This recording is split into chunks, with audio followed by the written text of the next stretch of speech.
sa totoo lang, BBM really dragged the whole nation into this hellhole na siya lang dapat andun eh. Frustrating, oo. Pero, yun nga lang, like, ang sakit sa loob na, it's like, oh my God, naiiyak ko. It is like Duterte versus all. Yung lahat ng allies, like, gagapangin at gagapangin talaga nila. And, eto to pa, kasi gusto ko lang kanina na narinig ko about yung feudal system. They really do not want another Bisaya. Like, truth be told, especially from Mindanao, to have another like presidency. Like, very obvious. Active ako ngayon sa threads, Joey eh. So, Well, they want a Bisaya as long as the Bisaya would be pink. Would heed to their demands and Exactly. whims and caprices. Ayan. Oo, ganun. And there was this post, di ba yung mga DDS, tinatawag nila kulto, ganto, ganyan. And there was this post na nagre-research daw siya sa Google. I have it here exactly kasi ni-screenshot ko talaga. Nainis talaga ako na na-trigger ako ng bongge. Ang sabi niya, nanginginig ako, nakakainis. Sorry. Sabi niya, am I the only one who Googles doctors here in the PH in the Philippines to make sure I do not entrust myself or my child to a DDS doctor? Akala ko kasi unheard of yung DDS doctors until I got exposed to threads. Like, ano ba yan?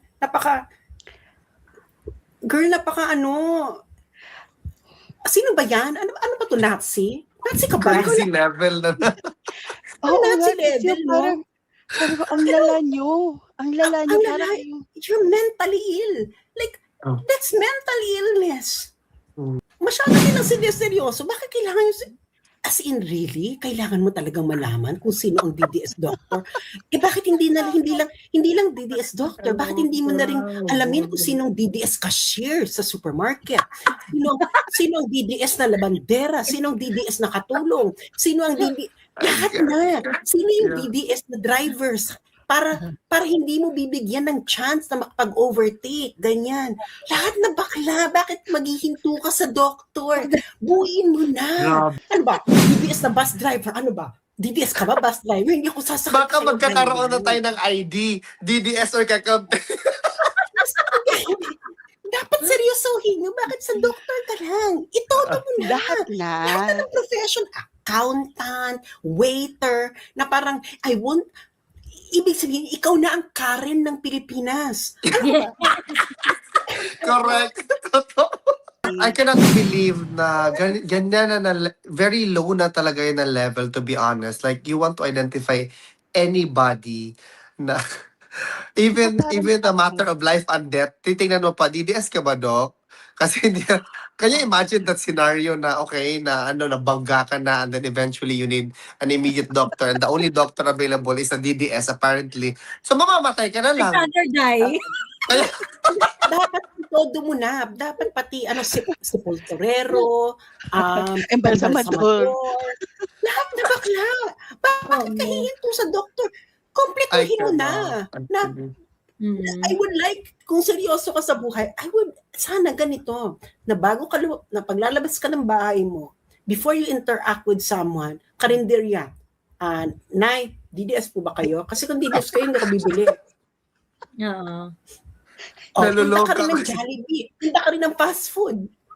Sino sa mga cashier dito ang DDS? Hindi kasi ako pumipila sa mga DDS na cashier. Hindi.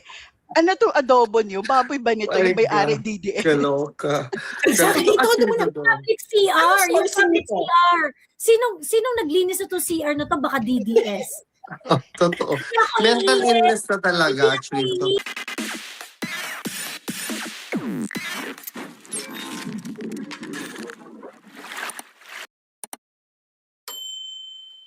Bibigyan ko ng isang example. Halimbawa yung mga natin, yung equivalent natin ng special economic zone, yung mga PEZA. Do you know how the Philippine elite took advantage of that? Kasi Kasi kailangan ng foreign investment eh. So ang ginawa nila, nagtayo sila ng shell company. They become the partner.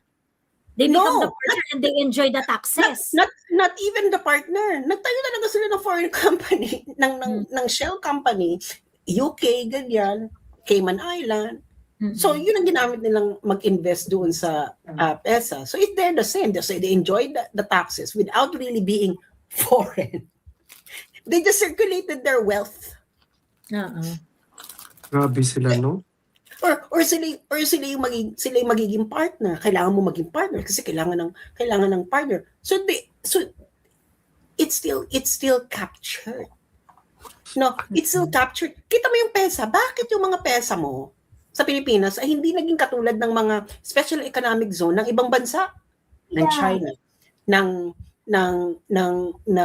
Middle East, yung mga special economic, 'di ba? Bakit hindi naging ganun kabongga? Di ba? Open FDI, open FDI. Ganun naman ang mga special economic zone eh. Open FDI, di ba? Hindi naging ganun kasi hindi naman talaga investment ng foreigner yun. Di ba yun sa PESA, biglang, ay, nakita ng mga kailangan lang pala, foreign company. Not necessarily foreign yung may-ari ng company. So, ganun na nangyari. Tingnan niyo yung mga PESA, nakakaloka. Parang, titignan mo yung, si bakla. Nagtayo sa UK ng tapos nag-invest sa PESA. Pera lang naman din. Umikot na yung pera. Mga bakla kayo ng taon. Ganun ang kalakaran. The elite of the Philippines is a resilient, adaptive group. Gusto mong baguhin ang sistema. Okay. Mag-adjust kami. Mag-adjust din sila. Okay na mo. Di ba? Nawala na, yung feudalism, nawala na ng value ang land. Kasi nga, mas malaking kikitain kung mag-i-import ka.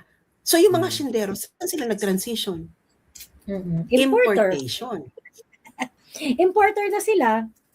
Importer na sila, wala na silang pakialam sa lupa, kaya nga wala nang saysay yung mga land reform. Kebs kami sa land reform. Na kami, importer na kami nag-transition, doon sila lilipat kasi nga wala naman nagkaroon ng revolution. It's the same, they are the same family that's going to be, and kaya nga okay, mag-parliamentary system ka, sila pa rin. They're going to be the same family in the parliamentary system. Now, if you're gonna say, they're just going to evolve yung nila, yung... Yes, they're just going to evolve. Now, if you're going to tell me na, magkakaroon na ng chance ang mga, pag parliament na tayo, magkakaroon na ng chance ang mga hindi elite na maging member ng party or magiging sila. The elite owns the media. They own this, etc., etc. So wala kang power. Wala, all the capabilities. They're just going to manipulate the system. They're going to game the system like they always did, because the change in the system was changed by the very same people who were benefiting from the old one. Yes. Bakit kung babaguhin yung sistema in such a way na hindi pa rin ako ang magbe-benefit?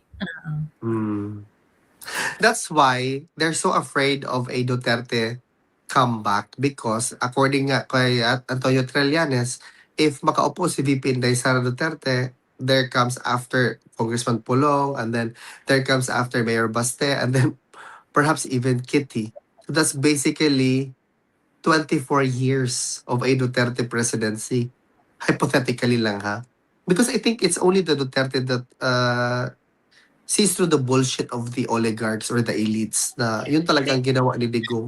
I think what they are afraid of is because they wouldn't be able, their future is doubtful, because this kind of leaders, they are not the, for example, kasi mahirap mag-ano pa doon sa mga mas batang Duterte. But when it comes to VP and to PRRD, nakita nila kasi na pag yung performance ni PRRD as a president, yung performance ni VP as president, and yeah, probably the kind of politics that Kong Pulong, Mayor Baste, and probably Kitty, who's not yet in public service, ang kinakatakot nila doon kasi is yung fact that they they they might not be able to control these people. Hindi nila ma-maintain yung status quo, yung space that they have cultivated for decades and decades, na kung saan kailangan yung sistema would feed our own agenda. Ganun. Dapat kunwari ang election lang tayo, kunwari ang nakikipaglaban sa karapatang pangtao, kunwari lang tayong concern sa mahihirap, pero hindi dapat totohanin. Ganon. Kaso, yun nga yung problem nila. Kasi, si PRRD, of course, wala siyang pakialam. Kung kailangan niyang manadjak ng oligarch, kaya niyang gawin. And Inday Sara is showing same potential. So, ayun nga ang eksena na parang, kaya nga itong karamihan ng mga eme na mag-chat tayo, ito ang solusyon, I don't really care about your solution, no? Because, di gawin mo. I don't care. Pero ako, alam ko, I've been around almost everywhere, no? I have lived in Europe. I have lived for some time in the US. Now I'm living in China. I know different kinds of system, etc. And I know I know how things would work. Most probably better than those people who only lived in their barangay. No, yung sasabihin mo na, ito, pag pupasok tayo ng FDI, gaganyan, bababa na ang mga emirate, gaganyan. Ang sasabihin ko lang, I don't really, I don't know what exactly you're meaning by that, no? Because prices will go down and a lot of factors are considered there. Like for example, here in China, the companies actually compete by price. Bababaan talaga sila ng presyo. Kaya nga naloloka yung mga naloloka dito. Ay, grabe naman. Because they don't care about profit. They care about long-term viability. And that means that kasi if you have lower price, more volume. Pag more volume, longer viability. So short-term profit is low, but long-term viability is higher because may volume ka . Yun ang makakapag-attract ng volume price.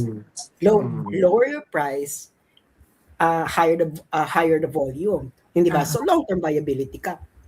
So wala silang pakialam sa, okay, ikaw company ka, meron kang mas mataas yung profit mo, pero masusulot ko yung customer mo because mababa yung presyo ko . So kailangan mo mag-improve. Sa Pilipinas, sinong nagko-compete para pababaan ng presyo?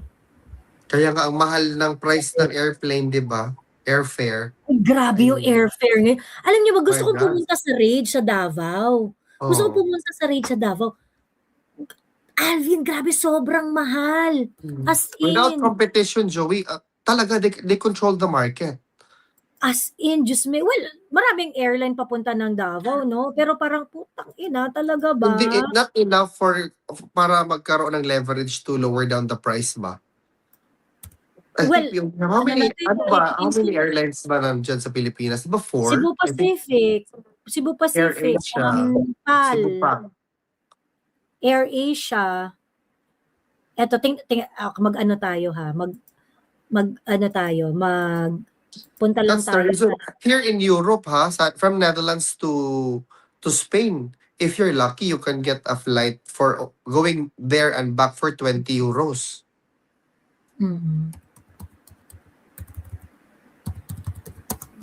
To Davao,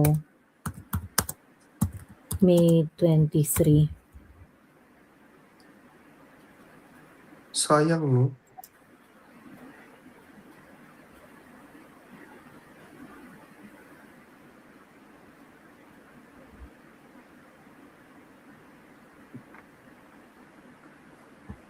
Ayan. Ito, ano natin sa share this tab. Ayan. Ito yung mga prices ngayon. 10, My God, grabe, ano no? lang to, one way lang to One way lang yan Manila, Davao. Okay. Ayan, 10,000, Ay, saan 11. to papunta? Pupunta Saan sila Davao. pupunta? One way lang yan. Grabe, no? Na. Ang mahal naman ito. Magkano to sa Yung euro? presyo ng palo, That's 21. more than 150, almost 200 na. Bakla papunta ng Switzerland. Kaya nga, di ba, weird na kaayo. Sobrang sad talaga actually. Alam mo yung presyong to? Ito na yung presyo ng 2008. Yun ang presyo ng ng return ticket to Hong Kong. Grabe, no? One way lang yan One way, hindi pa yan round trip So wala nang wala siyang wala nang ang ano ba may airplane? Kaya nga, tsaka economy lang naman. Economy, regular lang. Grabe. Siguro sabi ko, kayo yung mga biyahe ko sa Davao, punta lang ako Hong Kong, punta na lang ako ng Vietnam, Cambodia, Diyos me. As in, sobrang mahal talaga. It's crazy talaga. Gusto ko pumunta ng Davao. Kaya nga wala nga silang rage doon, may rage event. Tapos nakita Di ba ko, ngayon na yun, Joey? Ngayon naman yun, di ba? oo, today, nung nakita ko yung plane ticket, mahal ko kayo. Mahal ko ang bayan, pero ang sakit sa bulsa. Oo nga. Kaya nga. That's actually really expensive kasi talaga, I swear to you, if you book on a certain time, you can really take advantage of a 20 euro return ticket na to Spain. Kasi yung mga kaklase ko before, my God, yan yung ginagawa nila. Alam mo, yung mga mayayaman dito, yan ang ginagawa nila. Yung kung saan pa sila practical na makabook, na makaless ng ticket, doon pa sila. Diyos me. Minsan mas mura pa Manila to HK kaysa Manila Ilocos. Kaya sabi ko, HK na lang ako magbakasyon. Ay, Edmar, nandito ka ba sa Manila? Magkita naman tayo. Ano to si Edmar, travel vlogger? Ang dami na nitong mga probinsyang napuntahan. As in, nakapunta na Hoy, to ng tao. kausapin mo na si Manang Neo. Kanina pa siya nandiyan. Oo. Ayun, anyway. So, Edmar pag nandito ka, kita naman tayo. Kwentuhan mo naman kami ng mga travels mo. Ayan. Anyway, hello Manang Neo. Ayan na magpasalita na tayo para umandar umandar na ang barko. Hello, hi. Hala, Hello. nakakatawa dito si Alvin. Hi, Alvin. I follow you always. Hello, Ito ma'am. Hello, Bisaya po ko. So, yeah, Hello, Bisaya ma'am. represent. This is what I can tell. Let's eat the rich and slay them. Charot. Hindi. Let's eat 1%.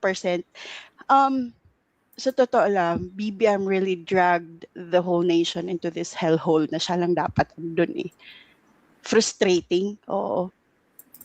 Pero, yun nga lang, like, ang sakit sa loob na, it's like, oh my God, naiiyak ko.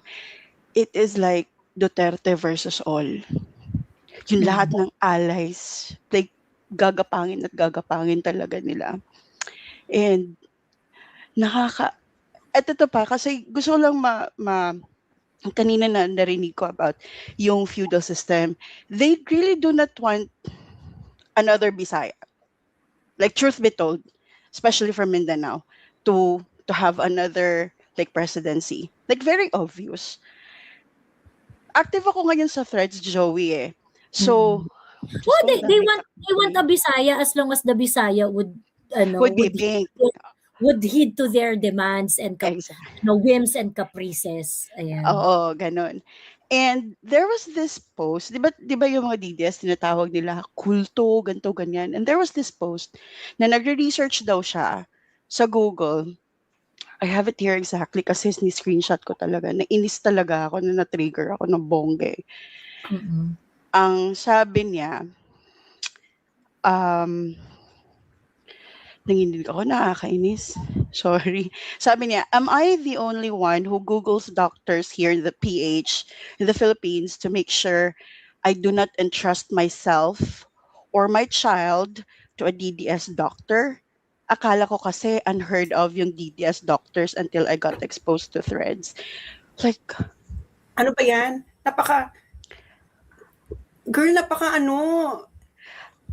Sino ba yan? Ano ba to, Nazi? Nazi ka ba? Crazy level na. Oo nga, Nazi kasi level, no? parang, sabi ko, ang lala nyo.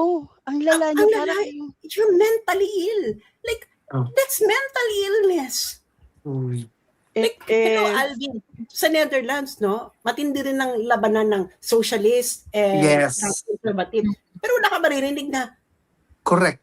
Wala Ayaw yung talaga. magagamot kasi socialist yung doctor.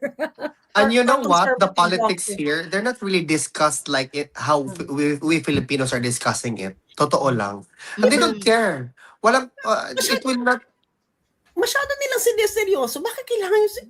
As in, really? Kailangan mo talagang malaman kung sino ang DDS doctor? Bakit hindi lang DDS doctor? Bakit hindi mo na rin alamin kung sino ang DDS cashier sa supermarket? Sino ang DDS na labandera? Sino ang DDS na katulong? Sino ang DDS? Lahat na. Sino yung DDS na drivers? Para hindi mo bibigyan ng chance na makapag-overtake, ganyan. Lahat na bakla, bakit maghihinto ka sa doktor? Buuin mo na. grabe, no? Ibon, palaka, ipis. Oo, ano ba tong aso na to? DDS ba tong asong to? Grabe, no? Degenerative na yung pag-iisip ng mga taong ganyan, to be honest. very much so. Like, parang sabi ko, Gusto ko alam yung mo, DDS na mamamatay. piloto. Ganon din. O, ganun. Ano ba? DDS na bus driver. Ano ba? DDS ka ba, bus driver? Hindi ako sasakit. Baka sa'yo, magkakaroon na ganyan. tayo ng ID, DDS or kakampi. Dapat seryosohin nyo. Bakit sa doktor ka lang? Itodo mo na. Lahat na. Lahat ng profession, accountant, waiter, na parang, ibig sabihin, ikaw na ang Karen ng Pilipinas. Correct. Totoo. I want to talk to your manager. Why do you have a DDS here? Grabe, DDS yung no? manager. Kaloko. DDS yung manager. That's actually really crazy shit na level, to be Ay, honest. very much. Like, yung parang ang lalanan nila na sabi ko, alam mo mamamatay yung anak mo because of your unhinged pride and yung hatred mo. At saka, ito lang kasi sa totoo lang, for everyone listening. Sabi nila, bakit daw hindi uso yung cancel culture sa DDS? You know why? Kasi we have a life. That's why we do not have time to cancel. Tapos, yung mga DDS kasi, bardagulan sa bardagulan. Kaya parang yung mga low profile, yung parang, Nanood kami kahapon ng yaya ko to si Direk. Sabi ko, Direk, nood tayo ng Jesus Christ Superstar, ganyan. So, yaka! Gano'n, kakamping yung kakamping. Tapos sabi ko gano'n, kaso nga lang talagang yung desire ng jowa ko manood talaga ng Jesus Christ Superstar. Kahit kakamping yung Mary Magdalene. Di ba Mary Magdalene din si Gab Pangilinan? Yung Mary Magdalene doon si Gab Pangilinan, super pink noon, ganyan. Tapos after na yung panood, sabi ko, hindi ko gusto yung dance, pero yung vocals lahat perfect, magaling, ganyan. Oh, including yung kakamping, magaling yung kakamping, ganyan. And, I mean, we can talk about it like, in the most objective way, di ba? Art na ang problema doon, ganyan. Pero sila, of course not. no, hindi nila, mamamatay sila. I cannot believe na ganyan na very low na talaga yun na level, to be honest. Like, you want to identify anybody na even a matter of life and death, titingnan mo pa, DDS ka ba, Doc? Kasi can you imagine that scenario na okay, na nabangga ka na and then eventually you need an immediate doctor and the only doctor available is a DDS apparently. So mamamatay ka na lang. I'd rather die. Dapat todo mo na. Dapat pati sepulturero, Embalsamador. Lahat na bakla. Bakit kahihinto sa doktor? Kompletuhin mo na. I would like, kung seryoso ka sa buhay, sana ganito, na paglalabas ka ng bahay mo, before you interact with someone, karinderya, Nay, DDS po ba kayo? Kasi kung DDS kayo, hindi ko bibili. Oo. Punta ka rin ng Jollibee, punta ka rin ng fast food. Sino sa mga cashier dito ang DDS? Hindi kasi ako pumipila sa mga DDS na cashier. Hindi. Ano to adobo niyo? Baboy ba nito? Yung may-ari DDS? Kaloka. Exactly. Todo mo na. Public CR. Yung sourcing public nito? CR. Sinong naglinis na to CR na to? Baka DDS. Totoo. Ako Mental iihi. illness na Hindi talaga, ako actually. iihi. Sa banyong DDS ang naglinis. Naglinis. Saka ano rin, di ba? O, Nay, itong mga gulay, ano to? Gusto ko talaga yung mga kakamping, no? Pag sila naging, magandang satire to, pag sila naging nasa kapangyarihan, required lahat ng karinderya na ilista ninyo kung saan nyo binili itong mga Yeah. ingredients ito. Yung magsasaka ba nito is DDS? Ito ba, Yeah. it will be forbidden. Ganyan. Mm. Miss Joey, meron nga dito sa amin isang RTC judge. Pinagtatatanong niya kung DDS ba bawat staff sa branch niya. Kaloka, no?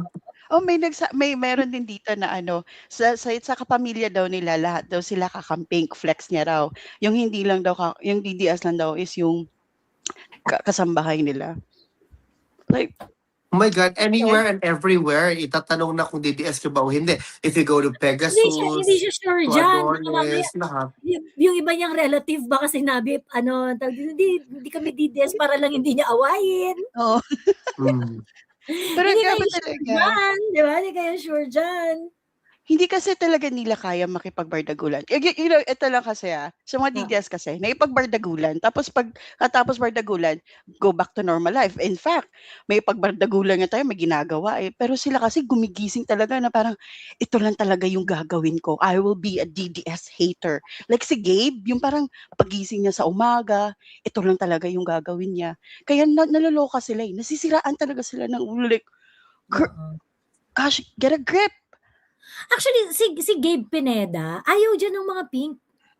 Ayaw dyan ng mga pink. Yung mga pink mismo, sobrang buwisit na buwisit sa kanya. Si Gabe Pineda, nagiging relevant na lang yan kasi nga, nabubisit niya yung mga Duterte supporters and that is his role in social media. Buwisitin yung mga Duterte supporters. So, kahit mga pink, ayaw kay Gabe Pineda. And the only reason kaya nagiging relevant yan, kasi nga, nabubisit niya yung mga Duterte supporters. Yung mga ibang mga pink, ayaw namin kay Gabe, pero may silbi siya kasi naaasar niya yung mga Duterte supporters eh. Kakaroon So, siya ng engagement talaga. But I mean I cannot fathom ba na once you are supporting let's say Leni Robredo or the Pinks or Dilawan, then you need to live by that certain principle that everything I think, I do, I act, I say should be aligned with the kakampings and yellow principle. Ha? Pwede ba yun sa... Kanya, Hindi nila dapat ganun lang talaga, Sir Alvin. Hindi nila kaya. Ang mga Duterte supporters are very vocal. Like, kino-call out natin yung, di ba, we call out San Bongo at one point. issue-based. Kaya Issue-based natin. kasi yung approach sa atin, issue-based. Hindi siya yung parang, okay, you're a DDS, hindi na ako maniniwala sa iyo. Alam mo, I remember kasi, ma'am, before, Sas was saying, in, I think, a live streaming, sabi niya, you know what, I think to have a bigger perspective or wider perspective about things, you do not hear only what your fellow DDS is saying.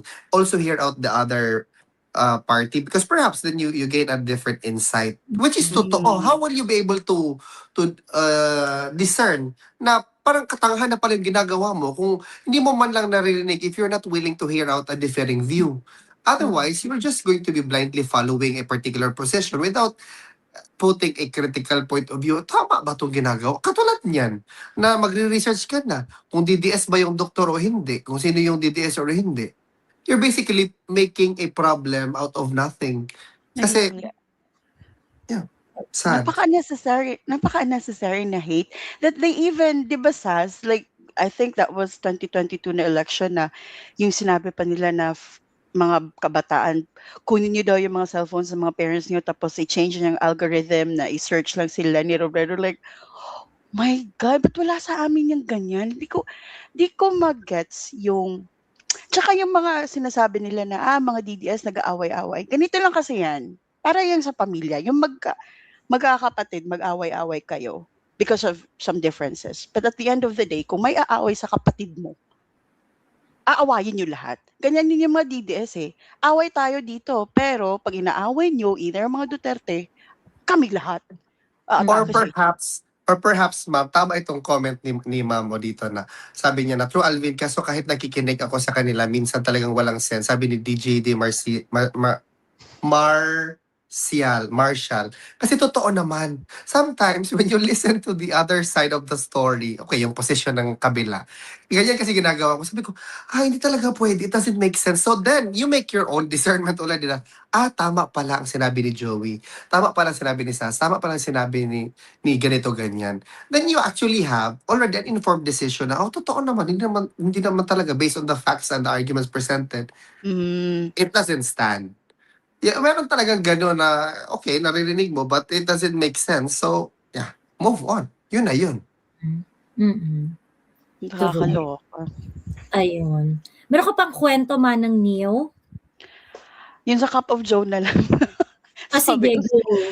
Diyos ko, si Gian hindi man lang nakapaghintay na mag-concert na matapos yung concert leg nila dito sa CDO in Davao before mag-comment. Like, hindi mo na talaga mapigilan. Dapat tinapos mo na. Saka ka nag-comment. Sobrang political daw kasi niyang Gian Bernardino na yan eh. Very much. Nasabi nga niya na parang may ni-reshare niya the same video, parang save si Sarah. Mm-mm. Tapos ito pa si Jam Magno. Ako si Jam is Bisaya, pero Joey, Diyos ko Lord. Alam mo yung feeling rich, so only heiress of born as white as snow. Tapos nag-post siya, dinner, steak. Pero yung, Diyos me, yung Alvin, yung tadtaran, gayagit, rag yun agagi. Yung yung Hoy, kababayan ko ba? Kababayan, bila ko na si Alvin, Joe. bahala. Ano yun? Kababayan ni Alvin. What? Anong pinapost niya, Manang? Ako? Anong pinapost niya, Manang? Si Jam kasi, daw kasi siya, parang sobrang yaman daw. And I think it's true that the family is really rich in Butuan. Pero kasi yung parang may MHC ka na parang hindi daw siya totoong anak. But whatever. And she's acting like heiress, like, I was born, bata pa lang ako, 20, ano yung trucks, Jam 1 to 20, ganyan kami kayaman, blah, blah, blah. Pero makikita mo yung lifestyle niya, hindi. Yung parang, ano ba? And yun, tinitira niya si VP Sara. And she even said na stupid daw si Sara. Yung sobrang banat niya kay VP. Kaya, binanatan talaga siya ng mga Bisaya, ng mga Tapos lahat talaga pinuna sa kanya. And may late, yung parang pinupuna, nag-post kasi siya ng dinner niya, tapos steak. Kasi may beef, alam mo yung cut ng steak, tapos may butter, tapos yung sangkalan, ang dumi. Kaya sabi ko, Jam, may extra sangkalan ako dito. Bakit siya? Wait, so nagpo-post siya ng pagkain niya? Oo. Kumakain siya na, yung parang yung parang dinner niya, nag-prepare siya, ganyan. Na steak daw, ganyan. For the update sa mga tao. So pinagmamalaki niya na steak yung... Aha. Ako naman Tapos yung pero din ako na yung kasi dito sa Netherlands, alam mo yung steak. Steak is parang fries na lang yan dito. Parang masusok. Ano naman yun kung steak? Well, kung ano yan, girl, kung steak yan na prepared sa isang sikat na restaurant, no? Siguro, maglalaway ako. Pero kung ikaw nagluto, bakla, wag na lang. So parang, Diyos ko, sansa mo lang. And lastly, ano naman ngayon kung steak yung ulam mo, bakla?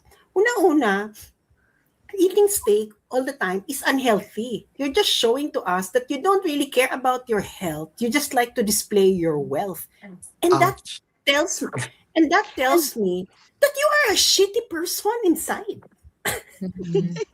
Grabe ka. Savage na naman si Sas today. Oh my gosh. Nag-react lang ako, ha? Great statement, Sas. But, I mean, seriously, totoo. If you're going to tell me that you just eat steak because we're so rich, we only eat steak all the time. Shitty life. Because eating steak all the time is actually bad for your health. No? That means that you care about external validation, but not actually about your health. And that means that you are such a you're such a sad person. for me. She is. And you know what, Sas? I kept on wondering ba na parang, kasi grabe nagkakalat talaga siya sa social media. Like, she's been attacking the Dutertes. Tapos yung parang main character na ganito kami kayaman, pero yung Louis Vuitton niya nasa plastic na yung, alam mo yung mga yung, you know, it's really the opposite of what she's projecting. Tapos, yung, tapos ngayon, parang sinasabi niya, stupid si VP Sara, tapos people are telling her na hindi mo nga alam kung sino yung ama ng anak mo. Nagiging personal talaga mga atake sa kanya. Pero But alam mo, she's ang tawag such, dito, Manang, sa totoo lang, kasalanan rin naman ng mga Duterte supporters kung bakit nagkakaroon ng prominence yun si Jam Magno eh. Mm. Huwag yung kasing patulan. 'Di ba? Trying hard na nga eh. Pagkatapos yung pagta-try niya kinakagat. 'Di ba? I mean, siguro okay patulan yan si Jam, especially kapag may mga political may mga political comments siya and things like that. Pero parang tingin ko yung mga pa-etchos-etchos niya na yung mga anak mayaman, yung mga ganun, parang hindi worth ng hindi worth ng public conversation eh, sa totoo lang. Ako I'm happy na lang, I just if people associate na taga Butuan or magkababayan kami, I always just say na ako pag malaman ako ni Jam, baka sabihin lang ako na abog lang ako, ganyan. yeah, because that's what Rishi call us, Oo. di ba? Abog lang daw tayo. Okay lang, fine lang sa akin, walang problema. Move on na tayo na sa topic. Para hindi natin matapik yan. Oh my God. Ayaw ko talaga yung parang I reacted to Jam like maybe twice lang for very political content that she did, and that's it. Diba sa akin yung parang mukha siyang gasol, di niya alam yung anak ng tatay niya, yung mga ganun, parang feeling ko parang ano na yan, parang kung saan siya nag-swimming, I mean, yung I really don't like the idea na parang pag nagpupunta siya sa public space pagkatapos pagpapestan tapos gagawin pa siyang content. Kasi it basically empowers her eh. Na ganito ka bothered ang mga Duterte supporters pag nagbikini ako. Ganito ka bothered ang mga Duterte supporters. It's just parang we are inadvertently making her more important. Yun nga yung character niya magpapansin. Tapos bibigyan natin ng pansin. So siguro kapag ako meron siyang mga sasabihin na political or something na maybe we can react. Pero yung mga kaputahan niyang iba, kanya na yung hindi ako interesado sa bikini ni Jam, hindi ako interesado sa lawlaw niyang dede, di ba? Parang, bakit pa natin kailangan sabihin lawlaw yung dede niya kung nakikita naman na nating lawlaw yung dede niya, di ba? So parang, I mean, what's the point? Hindi na kailangang ikemi. At least ako ganun yung attitude ko towards Jam Magno. Una-una, she's not really that smart. She isn't at all. Pagkatapos, sobrang, yung pagudin yung sarili nyo dyan kay Jam Magno, Diyos ko. Yung last lang niya na is about yung dapat daw lalabas na talaga si VP. Anything stupid and we do not deserve that. Unang-una, Jam Magno, the reason why you are like that is because you are a vlogger of Tingog. Mm-hmm. Yeah. The connection to Martin is very, very glaring. Okay? And of course, Martin hates Inday Sara. And also, Jam Magno tried to get into VP Sara's circle and she wasn't allowed. So that is where the beef is coming from. Ganun, so parang expected na yan, sisiraan niya si Inday Sara kasi ang boss niya, Tingog party list eh. Diba? And then before, parang sinabi niya kasi dati na kung wala daw yung siya daw. Kasi I think at one point yung anak niya parang nagkaroon ng medical emergency and then she was all praises with the Dutertes that kung wala daw yung mga Duterte or the Davao Help when she was there, hindi daw mabubuhay yung anak niya. Tapos all of a sudden like, this hate is because kasi hindi talaga sila nagkakapera. Never talaga sila nagkapera sa mga Dutertes ever since. Kaya sorry. Oo. Well, nagkapera siya ha kasi grabe yung paggamit ni Jam Magno kay PRRD. 'Di ba nagtayo pa nga ng negosyo yan na amigo ni Digong ganun. Gamit talaga niya si PRRD. So anyway, yan na natin yan. Move on na tayo diyan. Ayan. Ayun lang. But sa mga yun nga, ito lang share ko. Let's eat the rich again, charot. Hindi. um, Labanan natin to, kaya natin to, pray natin si VP Sara. I really wanted to see her sa impeachment because yung parang minsan nakakapanlumo, no? Yung parang sunod-sunod. If ever she's going to be present sa impeachment, I'm just telling you, she's going to show up to the whole doon sa impeachment trial, fresh, very fresh, and super fresh. I swear to you. I know. I know. While everyone's going to look so miserable, and she's just there, she's going to walk in that room with all the radiant in her. Literal, I'm telling you that. The aura, no? Yung parang yung aura. Excited ako dyan. So kung Diyan ako excited. Kung gaano ka-moist si VP pagka Correct. trial. Ayan. Ganon. Ayan. Kaya dapat tayo magpa-fresh din tayo pagdating ng the trial proper is going to start first week of July. 15, meron sila mga pre-trial. But I do not know if the pre-trial is going to be broadcasted also kung parang ipapublic ba yun ng impeachment court. But yun yung mga interesting dyan. Well, at the same time, of course, ako, I am really going to follow the activities of the Senate, especially now that the majority is making huge strides pagdating sa pushback dun sa BBM admin. And I really hope, excited ako on how Pia Cayetano is going to conduct the Senate Blue Ribbon Committee hearings. Yeah. Those are really kasi finally they would have a leverage. Ayan, pinagkakasuhan yung mga 13 senators, ganyan. Are they going to take this sitting down? 'Di ba?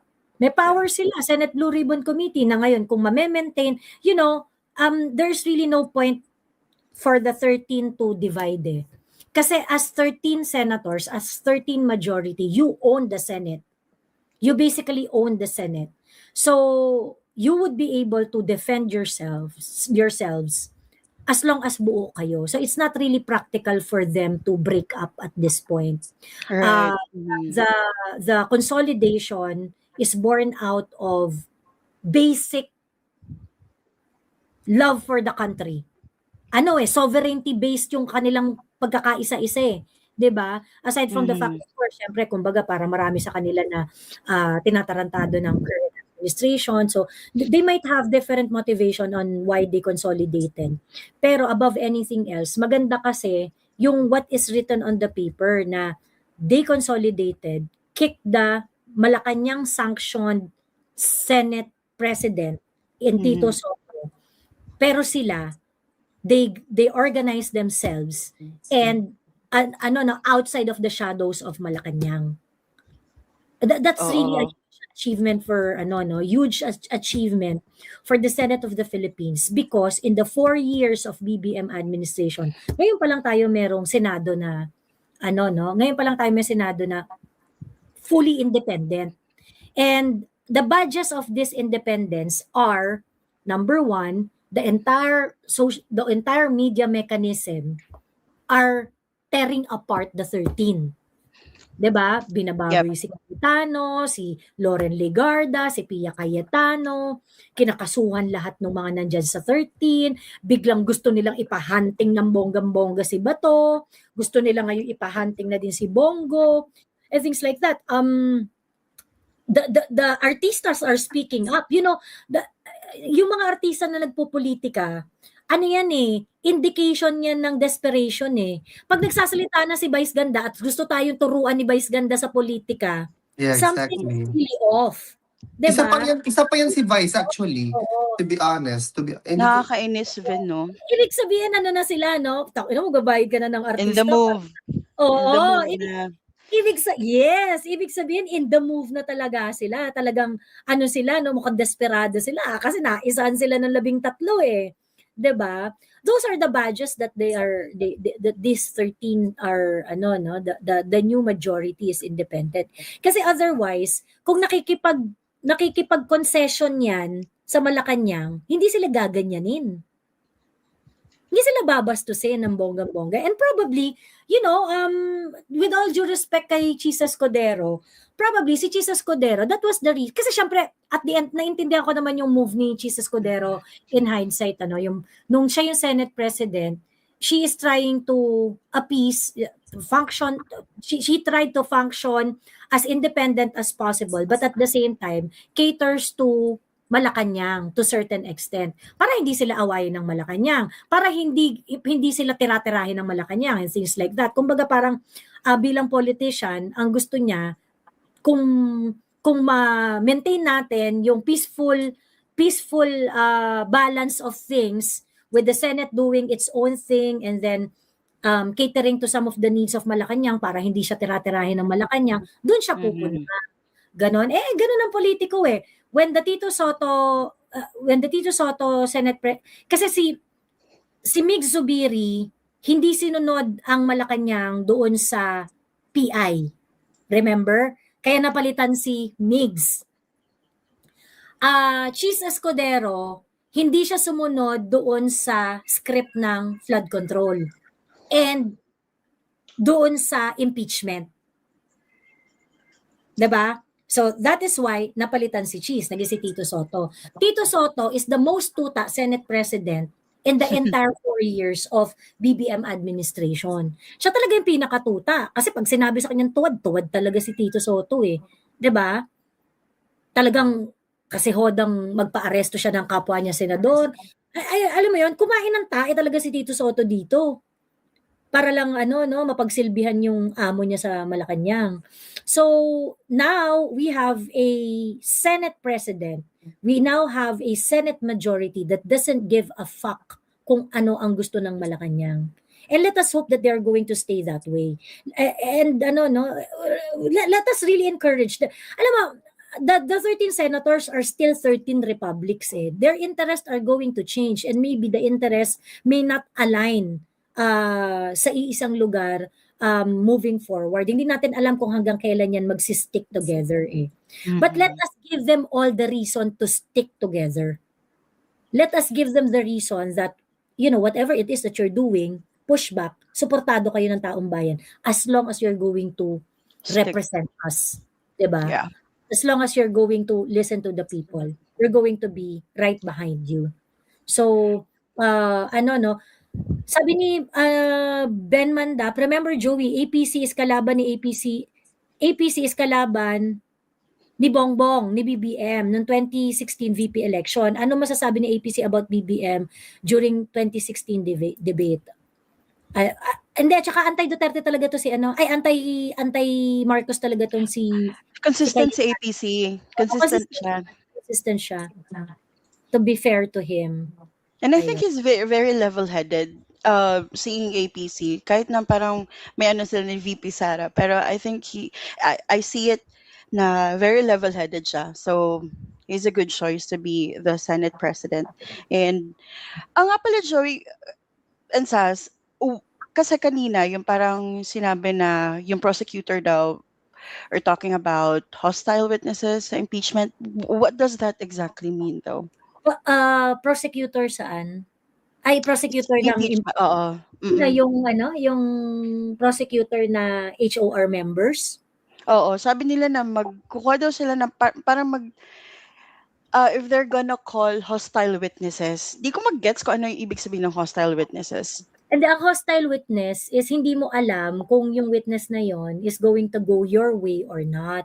So kung kunwari, ako, witness ko si Alvin, expecting that Alvin is going to support my cause. Kaso, nung tinawag ko si Alvin, ang pota, kinontra yung si Cap. So hostile witness na si Alvin. Ayun, yun yung hostile witness. So, okay. Oo. I think hostile witness si Kim Hinares during the impeachment of Corona. She was a hostile witness, I think. No, not her, I think. Someone was she also one of the dung sa kay Corona na impeachment? She was, right? Kasi parang siya ata yung BIR head yung time na yun eh. Right. Okay, kasha.